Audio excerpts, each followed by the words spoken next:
係嘛？你最驚咒怨係嘛？咒怨好恐怖咯，我覺得。係嘛？即係係咯，嗰啲化妝咧，真係嚇到以前細個嚇到呆呆地啊！係啊，日本嗰啲鬼片最興就，你覺唔覺得其實佢咧就唔同外國啲鬼片咧，即係爆漿咁樣，即係濫用外國係佢係玩音效，你覺唔覺得？係啊，外國係用呢個視覺噶嘛。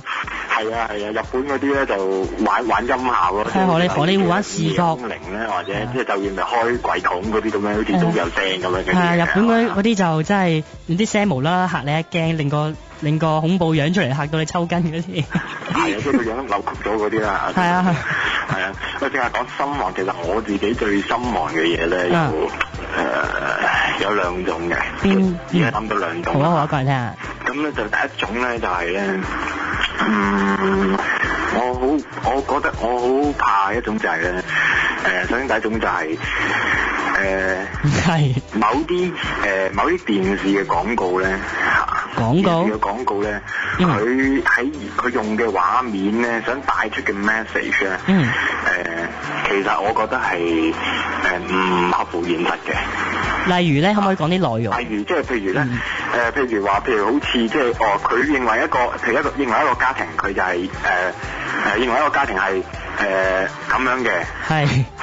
跟住咧，佢就即係譬如佢希望透過啲廣告去傳達一啲信息去社會啦。係。咁咪就利用一個廣告，有個廣告咧就當然係梗係對比起現實嚟講咧係完全兩回事嚟嘅。你明唔明我講咩啊？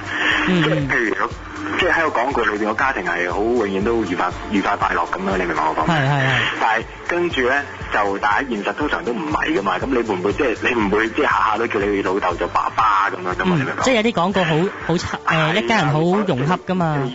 即係佢嗰啲即係又唔係話佢唔好，但係佢即係想做好事，但係其實佢哋即係佢點講我唔知啊！即係佢哋咁樣其實係扭曲咗個社會價值啊少少。即係你覺得嗰啲廣告講嘅內容唔係好啱咁樣？係啊，唔啱，唔係好現實啊啲嘢，同埋佢成日間接咧俾咗一個錯誤信息，即係普遍社會嘅人咧，佢認為一樣嘢就係要咁，就係咁樣噶啦，就係一定係咁樣噶啦。呢樣就令你好心寒。但係往往現實都有落差噶嘛。係啊。即係令我就好似即係譬如點講啊？即係譬如就好似譬如一個歌手，我舉個例啦，一個歌手。好啊。佢係一個歌手，咁佢叫一個歌手，咁佢要一個歌手其實要識唱歌噶嘛，係咪？係啊。係啦，但係咁如果即係有時社會價值就會扭曲到咧我即係你覺得可能佢淨係得個樣嘅咁樣。你明唔明我講咩？即係會咁樣啦。咁其實可能個人諗法唔同嘅，咁有啲人可能覺得即係總之其實有 fans 就夠啦咁樣。咁但係其實唔緊要嘅，因為個人都有自己中意唔同嘅嘢噶嘛。咁有好多明星其實可能佢哋呢方面好，另一方面唔好，但係我諗都真係覺得都唔緊要嘅。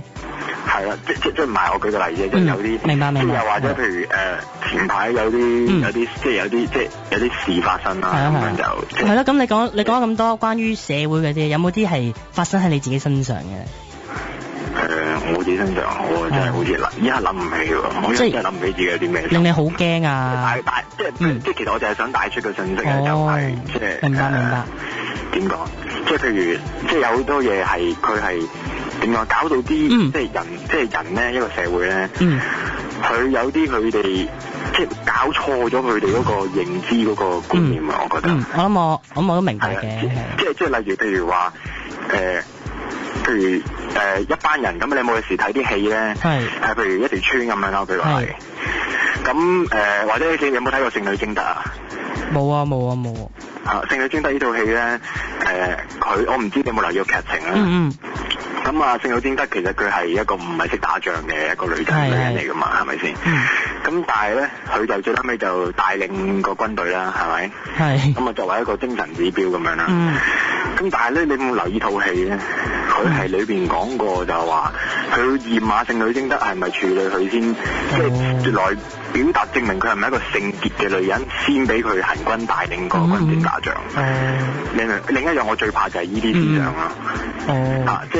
即係一個唔緊要嘅，可能嗰個導演拍出嚟嗰個手法，其實佢可能比較深奧咧，即係可能個人睇法唔同嘅，係咯。咁其實唔緊要啦，今日都多謝你電話啦。